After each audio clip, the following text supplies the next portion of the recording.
সময়গুলোকে নষ্ট করে দেবেন না। মানুষের জীবনটা প্রত্যেকটা সেকেন্ডে তৈরি হয়। আপনি মনে করছেন সেকেন্ড ডাজন্ট ম্যাটার, সেকেন্ডের জন্য আল্লাহর কাছে জবাবদিহি করতে হবে। ভ্যালু দিন, গুরুত্ব দিন, এবং অপ্রয়োজনীয় কাজে আপনার সময় নষ্ট করবেন না। মনে রাখবেন, সময় আপনি জীবন। প্রিয় বোনেরা, অলস হবেন না। আল্লাহ রাসূল সাল্লাল্লাহু আলাইহি সাল্লাম আল্লাহর কাছে অলসতা থেকে মুক্তি চেয়েছেন। আল্লাহুম্মা ইন্নী আউযু বিকা মিনাল হাম ওয়াল হাযান ওয়া মিনাল আজজি ওয়াল কাসাল ওয়াল বুখল ওয়াল জুবন ওয়া আউযু বিকা মিন গালাবাতিদ দাইনি ওয়া কাহরির রিজাল। অলস হওয়া যাবে না। অলসতার জন্য আল্লাহ তাআলা আপনাদেরকে বানান নাই। অলস মানুষ কোনোদিনই সফল হয় না। আপনাদেরকে মনে রাখতে হবে যে আপনাদেরকে কাজ করতে হবে, প্রত্যেকটা সেকেন্ড কাজ করতে হবে।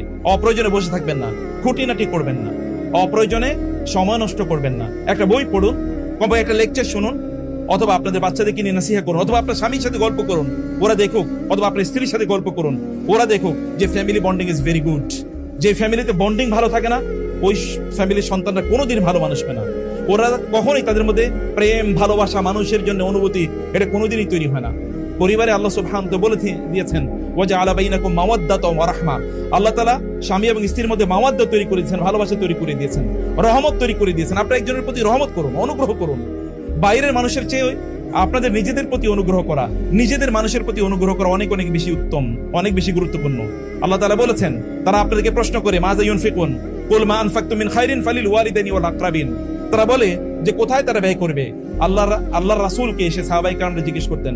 আল্লাহ তাআলা বললেন, আপনি তাদেরকে বলে দিন তারা যা ব্যয় করে তার মধ্যে সর্বোত্তম ব্যয় হলো পিতামাতার জন্য এবং সবচেয়ে নিকট আত্মীয়দের জন্য, অর্থাৎ স্বামীর জন্য, অথবা স্ত্রীর জন্য, অথবা সন্তানদের জন্য। আপনারা এই কথা বলবেন না মুখে যে আপনাদের সন্তানের জন্য আপনারা কাজ করছেন, আপনারা দেখিয়ে দিন যে ওদের জন্য আপনারা কাজ করছেন। এবং এটা দেখাতে হয় স্বামী স্ত্রী যখন বসে একসাথে পরিকল্পনা করে, যখন একসাথে কথা বলে, যখন বন্ডিংটা অনেক ভালো থাকে, যখন তারা একসাথে তাহাজ্জুদের নামাজ আদায় করে। রাসূল সাল্লাল্লাহু আলাইহি ওয়াসাল্লাম কি কথা বলেন নাই, রাহিমাল্লাহু রাজুলান রাহিমাল্লাহু ইমরাআতান। আল্লাহ তাআলা সেই নারী অথবা সেই পুরুষের উপর রহম করুন যিনি কামা মিনাল লাইলি, তিনি রাতের বেলা নামাজ আদায় করার জন্য দাঁড়িয়ে গিয়েছেন, তারপরে তার স্ত্রীকে তিনি জাগিয়ে তুলছেন। স্ত্রী যদি না তোলে, নাদাজা আলা ওয়াজহিহাল মা, তার মুখে একটু পানি ছিটিয়ে দেয়, অথবা নাদাজাত আলা ওয়াজহিল মা, অথবা তার স্বামীর মুখে একটু পানি ছিটিয়ে দেয়, এবং দুজন উঠে একসাথে তাহাজ্জুদের নামাজ আদায় করে। তারা গভীর রাতে আল্লাহকে কেঁদে বলে, হে আল্লাহ, তুমি আমাদেরকে এমন সন্তান দাও। রব্বানা হাব লানা মিন আজওয়াজিনা ওয়া যুররিয়াতিনা কুররাতা আয়ুন ওয়াজআলনা লিল মুত্তাকিনা ইমামা। একজন ইব্রাহিম আলাইহিস সালাতু ওয়াস সালাম অথবা একজন জাকারিয়া আলাইহিস সালাতু ওয়াস সালাম যদি 80-90 বছরের বয়সে এসে তারা নামাজের মধ্যে দাঁড়িয়ে আল্লাহর কাছে প্রার্থনা করলে আল্লাহ তাআলা তাদেরকে সন্তান দিতে পারেন। এবং তার স্ত্রী বলছিলেন ওয়াকালাত আজুজুন আকিম, তার স্ত্রী বলছেন আমি তো বন্ধা এবং বৃদ্ধা, আমি সন্তান জন্ম দেব। তখন তার ক্বালু কাযালিকা ক্বালা রাব্বুকা হুয়া ক্বালা রাব্বুক, আপনার রব এরকমই করেন এবং তিনি প্রচন্ড ক্ষমতাশীল, প্রচন্ড ধৈর্যবান। আপনার সন্তান যদি অন্যদিকে চলে যায়, আপনার রব কি নাই? আপনার রবের কাছে আপনি বলতে পারেন না, হে আল্লাহ, হে আমার রব, আমার সন্তানকে তুমি অনেক দিনদার বানিয়ে দাও, আমার সন্তানকে তুমি মুত্তাকি বানিয়ে দাও, আমার সন্তানকে তুমি একজন বুখারীর মতো বানিয়ে দাও, একজন আবু হানিফার মতো বানিয়ে দাও, একজন ইবনে আব্বাসের মতো বানিয়ে দাও, অথবা একজন খালিদ ইবনে ওয়ালিদের মতো, একজন উসামা ইবনে যায়েদের মতো বানিয়ে দাও। এটা আপনারা বলতে পারেন না? আপনাদের রব কি মারা গেছেন? তিনি তো মারা যাননি। ইন্না রাব্বাকা হাইয়ুন লা ইয়ামুত, আপনার রব মারা যান নাই। ওয়া হুয়া সামিউন করিব মুজিবুদ দাওয়াত ইযা সাআলাকা ইবাদি আন্নী ফাইন্নী করিব উজিবু দাওয়াতাদ দাঈ ইযা দাআনি। যখনই আমাকে ডাকে, নট যদি ডাকে, যখনই আমাকে ডাকে তখনই আমি তার ডাকে সাড়া দিই। আপনাদের রবকে আপনাদের কথাগুলো বলুন, মনের কথাগুলো বলুন, এবং মন দিয়ে বলুন, চোখের পানি ফেলে বলুন, আল্লাহ সুবহানাহু ওয়া তাআলা অনুভব করে বলুন। এবং আপনাদের সন্তানদেরকে নিয়ে অনেক বড় স্বপ্ন দেখুন, ঈগলের মতো হয়ে যান, এবং আপনারা নিজেরা আল্লাহওয়ালা হয়ে যান, সন্তানদেরকে আল্লাহওয়ালা বানান। মনে রাখবেন, ওদেরকে আল্লাহ সুবহানাহু ওয়া তাআলা রিজিক দিয়ে সৃষ্টি করেছেন। বরং রাসূল সাল্লাল্লাহু আলাইহি ওয়াসাল্লাম বলেছেন, ইন্নাকুম তুরজাকুনা ওয়া তুনসারুনা বিদুআফাইকুম, তোমাদের সন্তানদের কারণে আল্লাহ তাআলা তোমাদের রিজিক বাড়িয়ে দেন, তোমাদের স্ত্রীদের কারণে আল্লাহ তাআলা তোমাদের রিজিককে বাড়িয়ে দেন। আন-নিসাউ ইয়াতিনা বিল খায়র, রাসূল সাল্লাল্লাহু আলাইহি ওয়াসাল্লাম বলেছেন, নারীরা রিজিক নিয়ে আসে। অতএব পুরুষরা মনে করার কোনো কারণ নেই আপনি সারাদিন দৌড়াদৌড়ি করছেন এবং আপনার রিজিক বাড়ছে আপনার দৌড়াদৌড়ির কারণে না, আপনার সন্তানদের কারণে। সন্তানদেরকে রিজিকের কোটা দিয়েন না, তোমার জন্য আমি সারাদিন কাজ করি, আপনার কাজ করারই দায়িত্ব, আপনি কাজই করবেন, আপনি দৌড়াবেন। কিন্তু ওদেরকে বলুন, আমি তোমাদেরকে ভালো মানুষ হিসেবে দেখতে চাই, আমি তোমাদেরকে আল্লাহওয়ালা হিসেবে দেখতে চাই, আল্লাহর বান্দা হিসেবে দেখতে চাই। এই কথা তাদেরকে বলুন, আল্লাহর কথা তাদেরকে বলুন, আল্লাহর ভালোবাসা ওদের অন্তরে তৈরি করে দিন। ওদেরকে আল্লাহর ভয় দেখাবেন না, আল্লাহ ওদেরকে জাহান্নাম দেবেন এই করেন না। আল্লাহ তো জাহান্নামের জন্য তৈরি করেন নাই, জান্নাতের জন্য তৈরি করছেন। ওদেরকে জান্নাতের স্বপ্ন দেখাতে হবে, ওদেরকে জান্নাতি মানুষ বানাতে হবে। এবং এটা বানানোর জন্য এগেইন আমি বলছি যে আপনাদেরকে রোল মডেল হতে হবে। অলসতায় সময়, আবারও বলছি প্রিয় বোনেরা, অলসতায় সময় কাটাবেন না। গসিপিং করে বোনের সাথে, ভাবির সাথে, আপার সাথে, খালার সাথে, অথবা অমুক বান্ধবীর সাথে ঘন্টার পর ঘন্টা আলোচনা করছেন কেন? আপনার সন্তান নাই? তার সাথে আপনি গল্প করতে পারেন না? একটা গল্পের বই নিয়ে তার সাথে কথা বলতে পারেন না? কোরআনের অনুবাদ তাকে শোনাতে পারেন না? দুইটা হাদিস তাকে শোনাতে পারেন না? রাসূলের জীবনী তার সাথে কথা বলতে পারেন না? একটা বই তার সাথে বলুন, তাকে বলুন আমি এটা বুঝেছি, তুমি কি বুঝেছো বলো। একটা আয়াত পড়ে তাকে বলুন আমি আয়াতের অর্থ এটা বুঝেছি, তুমি কি বুঝেছো বলো। তার মধ্যে ম্যাচিউরিটি তৈরি করতে হয়। কেবলমাত্র স্কুলে কাজ করবে না, প্রতিষ্ঠানে যতটুকু সময় থাকে তার চেয়ে অনেক বেশি সময় আপনাদের সাথে থাকে। প্রতিষ্ঠান কেবলমাত্র গাইডেন্স তাদেরকে প্রদান করে, গাইডলাইন তাদেরকে প্রদান করে। এই গাইডলাইন অনুসারে আপনাদেরকে পরিচালনা করা, বাসায় পরিচালনা করা, এ দায়িত্ব আপনাদেরকে। সময়গুলো ভাগ করে নেন, কখন ঘুমাবেন তা ঠিক করুন, কখন তাদেরকে সময় দেবেন তা ঠিক করুন। স্বামীরা যখন বাসায় আসবেন তখন মোবাইলগুলো বন্ধ রাখুন। আমি ব্যক্তিগতভাবে মোবাইল অনেক দূরে রাখি এখন, কারণ আমি বুঝেছি মোবাইল আমার জীবনকে শেষ করে দিচ্ছে। যদি আমাদের অবস্থা এরকম হয় তাহলে আপনাদের অবস্থা কেমন হতে পারে। আপনারা, আমি বলছি না যে আমার চেয়ে বা আমাদের চেয়ে আপনারা খারাপ, এটা না, আমাদের চেয়ে আপনারা অনেক ভালো, কিন্তু আপনাদেরকে বুঝতে হবে যে আমাদের জীবন দিয়ে আমরা যেটা বুঝেছি সেটা আপনাদেরকে বলে যাই। মোবাইলগুলো দূরে রাখুন, বন্ধ করে রাখুন, প্রয়োজন নাই তো আপনার। আমাদের বাবা মার তো মোবাইল ছিল না, দাদাদের মোবাইল ছিল, তারা কি চলে না? তারা কি বিশ্ব শাসন করেনি? করেছে। অথবা দূরে রাখুন। আপনার স্ত্রীর সাথে গল্প করুন, আপনার সন্তানদেরকে নিয়ে বসুন, ওদের জিজ্ঞেস করুন প্রতিদিন ওরা কি করেছে, স্কুলে কি পড়েছে, এবং বাসায় গিয়ে তারা কি করেছে, বন্ধুদের সাথে কি কথা বলেছে, এটা তাদের কাছে জিজ্ঞেস করুন। ওরা যেন আপনাকে সবচেয়ে ভালো বন্ধু হিসেবে পায়। ইউসুফ আলাইহিস সালাম তার বাবার কাছে গিয়ে স্বপ্ন বলেছে। আপনার বাচ্চারা কার কাছে বলে? বন্ধুদের কাছে বলে, তাহলে ইট ইজ ইউর ফেইলিউর। বান্ধবীদের কাছে বলে, তাহলে ইট ইজ ইউর ফেইলিউর। তারা কেন আপনাদেরকে কনফিডেন্সে নিতে পারছে না? কেন তারা মনে করছে না যে আমার মার কাছে আমার কথাগুলো বলতে পারি, আমার বাবার কাছে আমার কথাগুলো বলতে পারি? কেন তারা এই কথা বলতে পারছে না? নিশ্চয়ই এটা একটা বড় সমস্যা, আমাদের সংকট। আমরা ওদেরকে সময় দিচ্ছি না, ওরা বুঝে না। এবং এই কারণে আপনি বৃদ্ধবেলায় কাঁদতে পারবেন না যে আমার সন্তান আমাকে সময় দেয় না, কারণ ওরা শেখে না যে ওদেরকে সময় দিতে হয়। ওরা দেখে না যে পিতামাতা তাদেরকে সময় দিয়েছে, এই কারণে তারা বুঝে না সময় দিতে হয়। আপনাদের আত্মীয় স্বজনের সাথে ভালো সম্পর্ক রাখুন যদি বারাকা পেতে চান। ওরা দেখুক আপনার মার সাথে আপনি কত চমৎকার করে কথা বলেন, ওরা দেখুক আপনার বাবার সাথে আপনি কিভাবে কথা বলেন, ওরা দেখুক আপনার রিলেটিভদের সাথে কিভাবে কথা বলেন। এটা ওরা দেখুক এবং দেখে ওরা শিখুক, ওরা জানুক। রাসূল সাল্লাল্লাহু আলাইহি ওয়াসাল্লাম বলেছেন, সে মার উপর আল্লাহ রহম করুন, যে বাবার উপর আল্লাহ রহম করুন, যিনি তার সন্তানকে শিখিয়েছেন বাবা মার প্রতি কেমন আচরণ করতে হয়। এটা আপনাদেরকে শেখাতে হবে। আপনার বাবার সাথে উত্তম আচরণ করে, আপনার মার সাথে উত্তম আচরণ করে আপনার সন্তানরা আপনাদেরকে দেখে দেখে যেন এই কাজগুলো শিখে। আপনাদের ঘরটাকে এটা আল্লাহর জন্য এবং একটা মুত্তাকির ঘর বানিয়ে নেন। আপনাদের ঘরটা যেন কাফের মুশরিকের ঘরের মতো না হয়ে যায়। কেবল ঘরে কতগুলো লিভিং রুম আছে, সার্ভেন্টস রুম আছে, অথবা সেখানে কি একটা ওই যে ড্রয়িং রুম আছে, এর বাইরে কোনো কিছু নাই। সেখানে প্রেয়ার রুম কোথায়? সেখানে ইসলামিক রুম কোথায়? যেখানে গেলে ইসলামের অনুভূতি তৈরি হবে। আপনার ঘরে গেলেই যেন বোঝা যায় না এটা একজন দিনদার আল্লাহওয়ালা মুত্তাকি মানুষের ঘর, এটা যেন বোঝা যায়। এ কারণে সেখানে দিনই আলোচনা হোক। আলেমদেরকে বাসায় ডাকুন, ওস্তাদদেরকে, স্কুলের ওস্তাদদেরকে, টিচারদেরকে এবং এখানকার যারা দায়িত্বশীল তাদেরকে বাসায় ডাকুন। ভালো মানুষরা আপনাদের বাসায় যাক। ভালো মানুষের পদের পায়ের চিহ্নের বারাকাও আছে, তাদের বারাকাগুলো আপনাদের শরীরে, আপনাদের ঘরের মধ্যে পড়ুক। কেবলমাত্র ঘরগুলো যেন আমাদের রাতে ঘুমানোর জায়গায় পরিণত না হয়, এটা যেন একটা হোটেলের মতো না হয়ে যায় যে আমি হোটেলে যেমন যাই, খাই এবং ঘুমাই, ব্যাপারটা যেন এরকম না হয়। আল্লাহ সুবহানাহু ওয়া তাআলা আমাদেরকে বলেছেন যে তোমাদের ঘর বাড়িগুলোকে তোমরা সাকানা বানাও, সাকানা, এবং কেবলা বানাও। বনি ইসরাঈলকে বলেছেন তোমাদের ঘরগুলোকে তোমরা ওয়াজআলু বুয়ুতাকুম কিবলা, তোমাদের ঘরগুলো কেবলা বানাও। আল্লাহ তাআলা বলেছেন আমি তোমাদের ঘরগুলো তোমাদের জন্য সাকানা, প্রশান্তির কারণ বানিয়েছি। আমাদের ঘরে যেন আমাদের প্রশান্তি থাকে, আমাদের যেন সেখানে সুখ তৈরি হয়, শান্তি তৈরি হয়। সেখানে যেন আমরা ঘুমানোর জন্য না যাই, অথবা সেখানে যেন আমরা কেবলমাত্র বিশ্রামের জন্য না যাই। ব্যাপারটা যেন এমন না হয়ে যায়। ঘরগুলো আমাদের জন্য অ্যাক্টিভেট করা দরকার, এগুলোকে আমাদের মূল শিক্ষা কেন্দ্র বানানো দরকার, এবং এগুলোকে আমাদের মূল স্পিরিচুয়াল। রাসূল সাল্লাল্লাহু আলাইহি ওয়াসাল্লাম কিন্তু কেবলমাত্র ফরজ নামাজগুলো মসজিদ আদায় করতেন, কিন্তু তার ঘরগুলো কি ছিল? তার ঘরগুলো তো নামাজের জন্য সত্যি করতে মসজিদ ছিল। সেখানে তিনি নফল নামাজ আদায় করতেন, এবং তার সুন্নাহ নামাজগুলোর ব্যাপারে কেবলমাত্র তার স্ত্রী বলেছে। আয়েশা রাদিয়াল্লাহু তাআলা থেকে বেশি বেশি আলোচনা এসেছে তার নফল এবং সুন্নাহ নামাজগুলো কেমন ছিল। দেখেন না, এটা অন্য সাহাবীরা বলেন না, বেশি বেশি বলেছেন তার স্ত্রীরা, কারণ তিনি ঘরে এই কাজগুলো বেশি বেশি করতেন। সে কারণে আমাদের ঘরগুলোকেও আমরা যেন এমন বানাই। আজকে এখানে যারা তোমরা অংশগ্রহণ করেছো, এই বাচ্চাদেরকে ওরা হয়তো অনেকেই বুঝবেন আজকে কি কথা বলছে, কিন্তু এই কথাগুলো আপনাদেরকে বলতে হবে। বোনেরা, অপ্রয়োজনীয় জিনিস দিয়ে আপনাদের ব্রেনটাকে একেবারে স্টাফ করে দেবেন না। আজকে সারা পৃথিবীর জন্য মানুষের কেন হয়তো সাইকোলজিক্যাল প্রবলেম, আপনি যখনই দেখেন সোশ্যাল মিডিয়াতে গিয়ে দেখেন ওখানে মারামারি হচ্ছে, এরপরে আপনার মনটা খারাপ হয়ে থাকে, এরপর আপনার ব্রেনটা অবশ হয়ে থাকে। এগুলো দেখে দেখে কেন আপনি এগুলো দেখবেন? আপনার নিজকে কেন আপনি ক্ষতি করবেন? সেটা নিয়ে আপনার টেনশন করার কোনো দরকার নেই, সেগুলো নিয়ে আপনার নিজকে ক্ষতি করার কোনো দরকার নেই। এত ইনফরমেশন আপনার দরকার নেই। বরং যে এই যুগে লোকেরা এত ইনফরমেশন জানতো না, তারা দেখে না কত আল্লাহওয়ালা ছিল, কত ভালো মানুষ ছিল। আপনার এত ইনফরমেশন, এত তথ্য দরকার কি?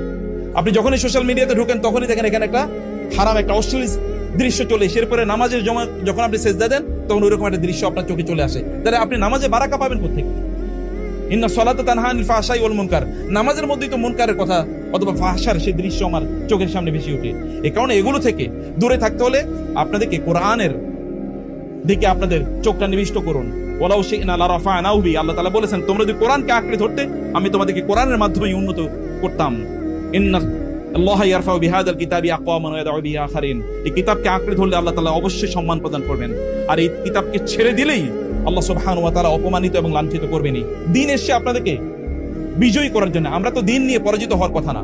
এবং লাস্ট এই কথাই বলে যাই, সূরাতুল আহজাব আমি আমার স্টুডেন্টদেরকে পড়াচ্ছিলাম এবং আজকেও আমি সূরা আহজাব 2 বার তেলাওয়াত করেছি। একবার পড়েছি এমনি দ্রুত, আর একবার প্রত্যেকটা শব্দ ধরে ধরে পড়েছি। ওই আয়াতে গিয়ে আমি থমকে দাঁড়িয়েছি যেখানে আল্লাহ তাআলা বলেছেন ওয়াকাফাল মুমিনুনা আল কিতাল। আল্লাহ তাআলা বলেছেন, আল্লাহ তাআলা ঈমানদারদের জন্য যুদ্ধের ব্যাপারে, যুদ্ধের ময়দানে আল্লাহ তাআলাই যথেষ্ট। ঈমানদারদেরকে যুদ্ধ করার প্রয়োজন হয় না, আল্লাহ তাআলা ঈমানদারদের পক্ষে যুদ্ধ করবেন। আপনারা মুমিন হয়ে যান, দেখবেন সত্যি আমাদের সংকট এখানেই। আমরা মার খাচ্ছি একটা জায়গায়, তখন আমাদের ঈমানের সংকট, আমাদের দিনদারির সংকট। আমাদের যদি দিনদারি থাকতো তাহলে বদরের ময়দানে যেমনি ভাবে আল্লাহ তাআলা ফেরেশতা নাজিল করেছেন, যেমনি ভাবে খন্দকে আল্লাহ সুবহানাহু ওয়া তাআলা বাতাস দিয়ে, কনকনে শীত দিয়ে এই বিশাল আল আহজাবকে আল্লাহ তাআলা পরাজিত করে দিয়েছেন। আল্লাহ তাআলা তাই করতেন, আমাদের জন্য তাই করতেন। আল্লাহ সুবহানাহু ওয়া তাআলা এর যদি আমরা আনুগত্য করি, যায়েনব রাদিয়াল্লাহু তাআলাকে রাসূলুল্লাহ সাল্লাল্লাহু আলাইহি ওয়াসাল্লাম বিয়ে দিয়েছেন যায়েদ ইবনে হারিসা এর কাছে। যায়েনব রাদিয়াল্লাহু বলেছেন এটা আপনার নির্দেশ নাকি আপনি কি আমাকে এই ব্যাপারে বাধ্য করছেন? তিনি বলেন না, আমি আপনাকে পরামর্শ দিচ্ছি। এরপরে আল্লাহ তাআলা কোরআন আয়াত নাযিল করেছেন সূরাতুল আহজাবে, মা কানা লিল মুমিনিন ওয়ালা মুমিনাতিন ইযা কাদাল্লাহু ওয়া রাসূলুহু আমরান আন ইয়াকুনা লাহুমুল খিয়ারাতু মিন আমরিহিম। আল্লাহ রাসূলের কোন নির্দেশ দিলে এটা কোন ঈমানদার এই ব্যাপারে তার ইখতিয়ার রাখতে পারে না। যায়েনব বলেন আল্লাহ এবং আল্লাহর রাসূল যেহেতু নির্দেশ দিয়েছে আমি এটা মেনে নিলাম। কিছুদিন পরে হয়তো যায়েদের সাথে তার মানে হয়ে গেছে, সেপারেশন হয়ে গিয়েছে, কিন্তু আল্লাহ সুবহানাহু ওয়া তাআলা ওই যে আল্লাহর কথা এবং তার রাসূলের কথা তিনি মেনে নিয়েছেন। কিছুদিন পরে রাসূল ইসলামই তাকে প্রস্তাব দিলেন এবং আল্লাহ তাআলা বলেন ওয়াজাওয়াজনাকাহা, আমি তাকে আপনার কাছে বিয়ে দিয়ে দিয়েছি।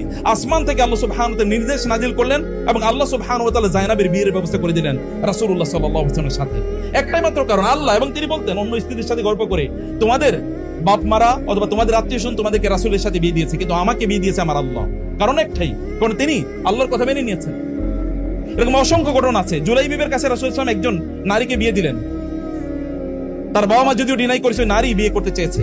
এরপরে আল্লাহ সুবহানাহু ওয়া তাআলা জুলাইবিব তিনি যুদ্ধের ময়দানে শাহাদাত বরণ করলেন, কিন্তু এই নারী তখন সকল সাহাবীরা বলছে আমাদের মধ্যে এমন কোন সাহাবী ছিল না যে সাহাবী এই জুলাইবিবের স্ত্রীকে বিয়ে করতে চায়নি।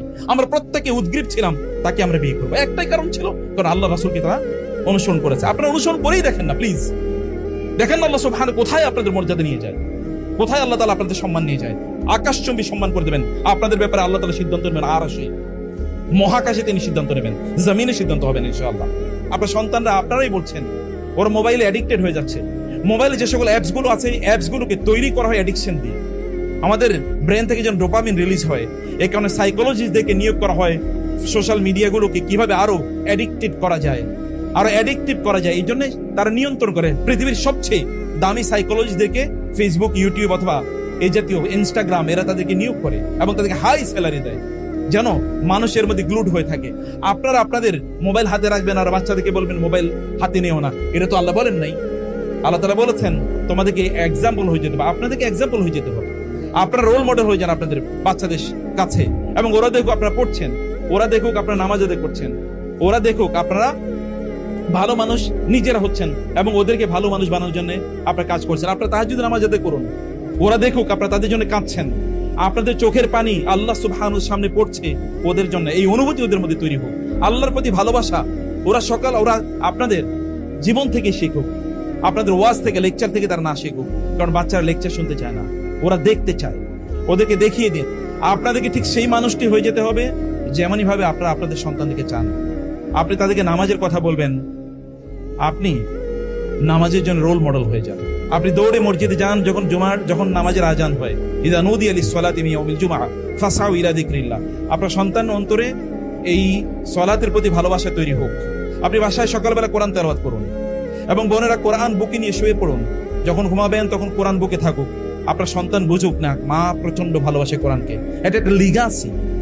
আয়েশা রাদিয়াল্লাহু তাআলা ঘুমের সময় তিনি বুকে কোরআন তেলাওয়াত করতে করতে বুকে কোরআন নিয়ে ঘুমিয়ে পড়তেন। তার ভাগিনারা এটা দেখেছে, উরওয়া ইবনে যুবায়ের অথবা আব্দুল্লাহ ইবনে যুবায়ের অথবা মুসআব ইবনে যুবায়ের, তারা এটা দেখেছে। তাদের অন্তরে ভালোবাসা তৈরি হয়েছে এমনিই না। ওরা ইবনে জুবাইর রাদিয়াল্লাহু তাআলা আনহু বলছেন, আমি ফজরের নামাজের পর আমার ফুফুর সাথে, আমার খালার সাথে দেখা করতে গেলাম, এবং আমি গিয়ে দেখলাম তিনি কোরআন আয়াত তেলাওয়াত করছেন।